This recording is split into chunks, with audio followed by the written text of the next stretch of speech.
ಮೈಸೂರು ಸಂಸದ ಪ್ರತಾಪ್ ಸಿಂಹ ಅವರಿಗೆ ಈ ಬಾರಿ ಟಿಕೆಟ್ ಸಿಗಲ್ಲ ಅನ್ನುವಂಥ ವಿಚಾರ ಸ್ಪಷ್ಟ ಆಗ್ತಾ ಇದೆ. ಈ ವಿಚಾರಕ್ಕೆ ಸಂಬಂಧಿಸಿದಂತೆ ಈಗ ಪ್ರತಾಪ್ ಸಿಂಹ ಮಾತನಾಡಿದ್ದಾರೆ. ನಾನು ಜೀವ ಇರೋವರೆಗೂ ಕೂಡ ಮೋದಿ ಭಕ್ತ, ಪಕ್ಷ ಬಿಟ್ಟು ಎಲ್ಲಿಗೂ ಹೋಗಲ್ಲ ಅಂತ ಹೇಳ್ಕೊಂಡಿದ್ದಾರೆ. ನಾನು ಸಾಯೋವರೆಗೂ ಕೂಡ ಬಿಜೆಪಿ ಕಾರ್ಯಕರ್ತ, ಪಕ್ಷೇತರ ಅಭ್ಯರ್ಥಿಯಾಗಿ ನಾನು ಸ್ಪರ್ಧೆ ಮಾಡೋದಿಲ್ಲ. ಕರ್ನಾಟಕದಲ್ಲಿ ಎಷ್ಟು ಸಂಸದರ ಪರ ಹೋರಾಟ ನಡೀತಾ ಇದೆ, ನನಗೆ ಟಿಕೆಟ್ ಕೊಡಬೇಕು ಅಂತ ಜನ ಕೇಳ್ತಾ ಇದೆ. ನಾನು ಬೇರೆ ರಾಜಕಾರಣಿಯ ರೀತಿ ಅಲ್ಲ ಅಂತ ಪ್ರತಾಪ್ ಸಿಂಹ ಹೇಳ್ಕೊಂಡಿದ್ದಾರೆ. ಜೀವ ಇರೋವರೆಗೂ ನಾನು ಮೋದಿ ಭಕ್ತ. ನಾನು ಮೋದಿಜಿಯವ್ರನ್ನ ಬಿಟ್ಟು ಅವ್ರ ಹೆಸರು ಹೇಳ್ಕೊಳ್ಳೋದಲ್ಲ. ನಾನು ಯಾವ ಕ್ಷೇತ್ರದಲ್ಲಿ ನನ್ನನ್ನು ಏನೇ ಮಾಡ್ತೀನಿ ಅಂದ್ರೂ ಕೂಡ ನಾನು ಹೊರಗಡೆ ಹೋಗಲ್ಲ. ಈ ಪಕ್ಷದ ನಾನು ಕಟ್ಟಾಳು.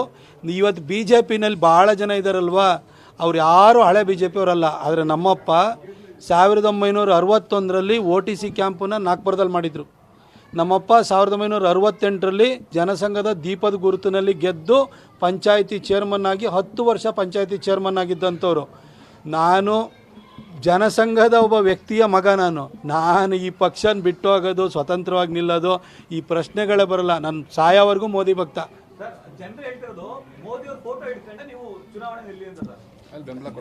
ಇಲ್ಲ, ಈ ಪಕ್ಷ, ಈ ಕಾರ್ಯಕರ್ತರು, ಈ ಪಕ್ಷದ ಕಾರ್ಯಕರ್ತರು ನನಗೋಸ್ಕರ ದುಡ್ದಿದ್ದಾರೆ.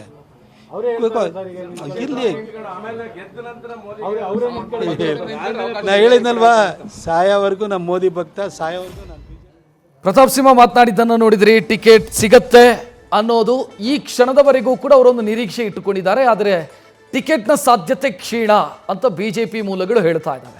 ಈ ಮಧ್ಯೆ ನೀವೇನಾದರೂ ಪಕ್ಷೇತರ ಸ್ಪರ್ಧೆ ಮಾಡ್ತೀರಾ ಅನ್ನೋ ಪ್ರಶ್ನೆ ಬಂದಾಗ, ಇಲ್ಲ, ನಾನು ಯಾವತ್ತಿದ್ರೂ ಕೂಡ ಪಕ್ಷದ ಕಾರ್ಯಕರ್ತ, ಪಕ್ಷ ಬಿಟ್ಟು ಬೇರೆ ಯೋಚನೆ ನಾನು ಮಾಡೋದಿಲ್ಲ ಅಂತ ಪ್ರತಾಪ್ ಸಿಂಹ ಹೇಳ್ತಾ ಇದ್ದಾರೆ.